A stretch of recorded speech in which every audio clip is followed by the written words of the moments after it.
Hi friends, welcome to Raji vlogs. இன்றைக்கி திருமண நாள் பிறந்த நாள் கொண்டாடும் அனைவருக்கும் வாழ்த்துக்கள்.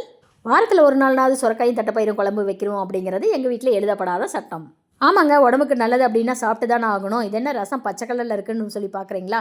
கருவேப்பிலையும் கொத்தமல்லி தலையும் அரைத்து ஊற்றி விட்டேன். ரசத்தில் கருவேப்பிலையும் கொத்தமல்லி தலையும் போட்டால் அப்படியே தூக்கி போடுறது. அதனால தான் இந்த ஸ்கேம் பண்ணியாச்சு. ரசத்தில் கருவேப்பிலையும் கொத்தமல்லியும் மறைந்து விட்டது. எப்படியும் வாரத்துக்கு ஒரு கட்டு அப்பளம் வாங்குறதா இருக்குதுங்க. சரி, அதனால் கூழ் வடகம் செஞ்சிடலாம் அப்படின்னு சொல்லிட்டு கூழ் வடகத்துக்கு ஊற வச்சாச்சுங்க. பச்சரிசி தான் 1.5 டம்ளர் ஊற வச்சுருக்கேன்.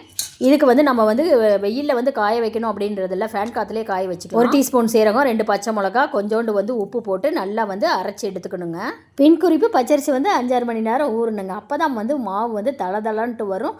நல்லா அரைக்கவும் நல்லாயிருக்கும். கூழ் வடகம் சாப்பிட்டுட்டு செஞ்சுக்கலாம் அப்படின்னு சொல்லிட்டு விட்டாச்சுங்க. இப்போ பாருங்க, நல்லா கொதிக்க கொதிக்க சாப்பாடு போட்டாச்சு. சுரக்காயும் தட்டைப்பயிரும் குழம்பு ஊற்றிக்கலாம். இந்த சுரக்காயும் தட்டைப்பயிரும் குழம்பு வைக்கிறப்போ நம்ம தனியாக பொரியல் செய்ய வேணாங்க. ஏன்னா நான் ஒரு சுரக்கா போட்டிருக்கேன், அதோட 1 டம்ளர் தட்டைப்பயிரும் போட்டிருக்கேன். அதே நல்லா குழம்பு பார்த்தீங்கன்னா செம்ம டேஸ்ட்டாக இருக்குங்க. இதை நைட் இட்லி தோசைக்கும் வச்சுக்கலாம். இதோட ரெசிபி வேணால் என்னுடைய சேனலில் பாருங்கள். வாங்க ஃப்ரெண்ட்ஸ், எல்லோரும் சாப்பிட்லாம். உங்கள் வீட்டில் என்ன சமையல்னு எனக்கு கமெண்ட் பண்ணுங்கள். மறக்காமல் என்னோடய சேனலுக்கு லைக் பண்ணுங்கள், ஷேர் பண்ணுங்கள், சப்ஸ்கிரைப் பண்ணுங்கள். எனக்கு கொஞ்சம் மோட்டிவேஷனாக இருக்கும். Thank you friends.